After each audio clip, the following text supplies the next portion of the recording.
This is The Download from Sounds Profitable, your daily source for the essential news in the business of podcasting. I'm Gavin Gaddis.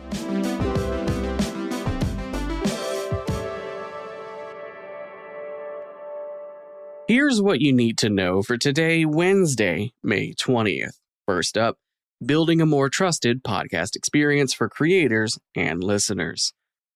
Spotify has expanded on its recent Verified by Spotify badge introduced to verify artist profiles.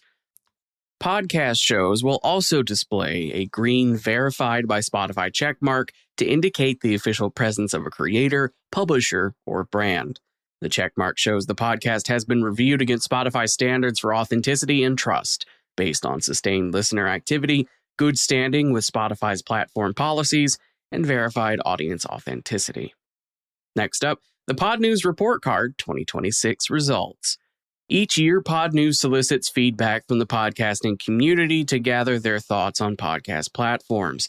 This year's report card hit a new high with over 160 podcast creators. In all, respondents provided 779 pieces of qualitative feedback, including 290 mentions of Apple, 251 of Spotify, and 207 for YouTube.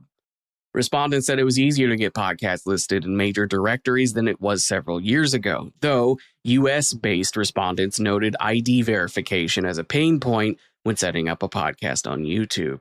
Overall, though, YouTube is framed as a positive force for the industry, even scoring second place in the overall ranking of the top 4 platforms, above Spotify, below Apple Podcasts. Next up, study. Most marketers struggle to align brand strategy with C-suite priorities. WARC has a new report, the Multiplier Playbook, created in partnership with analytic partners Bera.ai, Profit, and System 1. The report is based on a survey of over 200 senior marketers conducted with the Association of National Advertisers between December 2025 and March 2026. 60% of marketers find their C-suite does not fully understand the role of advertising, with only 21% strongly agreeing that advertising objectives are aligned with broader corporate goals. Executives, according to the report, focus more on short-term efficiency metrics and lose the forest of advertising for the trees. This disconnect can lead to advertising being perceived as a cost of sale instead of a driver of enterprise value. Next up, probably the best headline of today's issue, the audience data underpants gnome. Time for a pop culture blast from the past. Brian Morrissey evokes the 27-year-old South Park meme, it's just been so long, of gnomes whose plan is to steal underpants. Their 3-step plan in the episode to obtain underpants is undercut by the fact the second step is simply question marks. Recent data from Omeda shows that 70% of surveyed publishers say audience data is critical, yet only 9% say their organizations use it effectively, highlighting another underpants gnome style question mark between the beginning and the execution of a plan. And finally, YouTube's deepfake fighting tech is now open to all creators over 18. YouTube's likeness detection tech, designed to find AI-generated copies of human faces across the platform, has been limited to certain members of the YouTube Partner Program. Now, a YouTube help page says the feature will roll out for any eligible creator over the age of 18, quote, in the coming weeks, end quote. Once available, users will be able to set it up with ID verification and a video of their face. As for the rest of the news, Ashley Carman covers new Owl & Company data on podcast ad revenue and how video adoption has influenced it. The Roost has partnered with Magellan AI to bring audio and video campaign measurement to its creator network.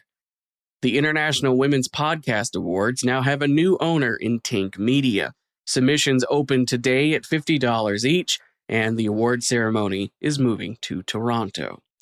Former U.S. Surgeon General Vivek Murthy has announced his new podcast, Staying Human, produced in partnership with PRX.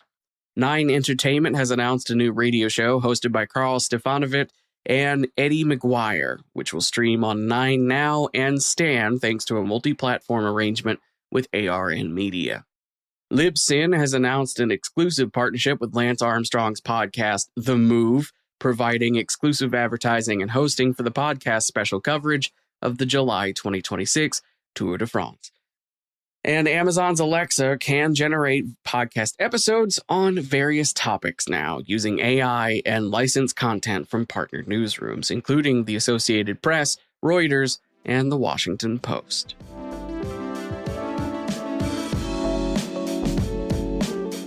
You can find links to everything I just talked about by clicking the one link in your show notes, which will take you to today's episode post on soundsprofitable.com, where you can also subscribe to get the newsletter version of the show sent directly to your email inbox.